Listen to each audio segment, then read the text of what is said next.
السلام علیکم دوستوں، آج ہے day 4 of comparing real Islam versus traditional Islam. آج سے کچھ مہینوں پہلے میرے فرینڈ سے بات ہو رہی تھی، تو ان سے ٹاپک یہ تھا کہ نماز سے پہلے بھی نماز سے بڑھ کر بھی کچھ ایسی عبادت ہے یا پھر کچھ ایسی چیزیں ہیں جو نماز سے بھی بڑھ کر ہیں، اور اگر وہ آپ کی کلیئر نہیں ہے تو آپ چاہے نماز جتنی پڑھیں کوئی فائدہ نہیں ہے۔ تو انہوں نے مجھ سے یہ کہا کہ یار تم نماز کو کیسے بول سکتے ہو، نماز تو سب سے افضل ترین عبادت ہے اور نماز کے بغیر تو کچھ بھی نہیں ہے، سب سے پہلا سوال تو نماز کا ہی ہوگا۔ لیکن بھائی میں اس ویڈیو کے توسل سے آپ کو بتا دوں، آپ سب کو بتا دوں کہ سب سے پہلا کوشچن نماز کا نہیں ہوگا۔ آپ کس کانٹیکس میں بول رہے ہیں؟ ہاں، اگر آپ یہ بول رہے ہیں کہ محشر میں جب آپ کا سوال جواب کا اسٹارٹ ہوگا، جب آپ کی چیزوں کو تولا جا رہا ہوگا یا پھر آپ کے جو کارنامے جو نامہ اعمال کھولا جا رہا ہوگا، تو اس میں سب سے پہلے شاید روایتوں میں آتا ہے غالباً، میں اسی لیے غالباً کہہ رہا ہوں، مجھے اس کا علم نہیں ہے شاید، لیکن جتنا بھی میں نے پڑھا ہے اس میں یہی ہے کہ سب سے پہلے جو کوشچن ہوگا نامہ اعمال میں سے وہ ہوگا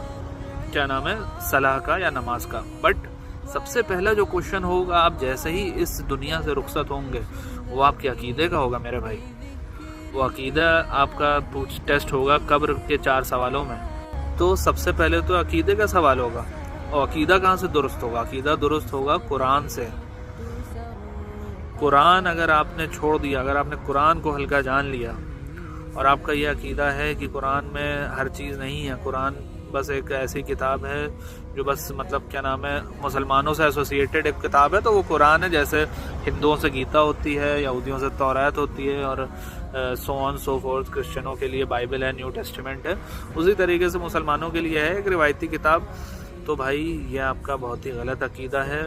قرآن پہ اگر جب تک آپ کا مکمل ایمان نہیں ہے، آپ نے قرآن کو اپنی زندگی میں نہیں اتارا ہے، آپ نمازیں پڑھیں خانہ کعبہ کے پاس مقام ابراہیم پہ آپ نمازیں پڑھتے رہیں میرے بھائی، آپ اللہ عالم، اللہ نوز دا بیسٹ، بٹ قرآن سے ہی بتا رہا ہوں کہ اس کا کوئی فائدہ نہیں ہوگا۔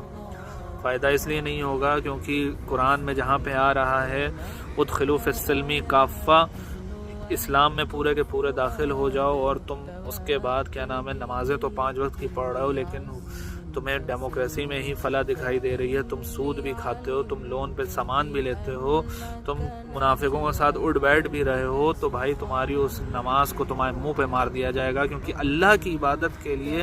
اللہ نے فرشتے بنا رکھے ہیں جو اس کی ہر وقت تسبیح میں لگے ہوئے ہیں، اس کی تمہید پڑھتے جا رہے ہیں، اس کو تمہارے 5 وقت کی ٹکروں کی کوئی ضرورت نہیں ہے میرے بھائی۔ تو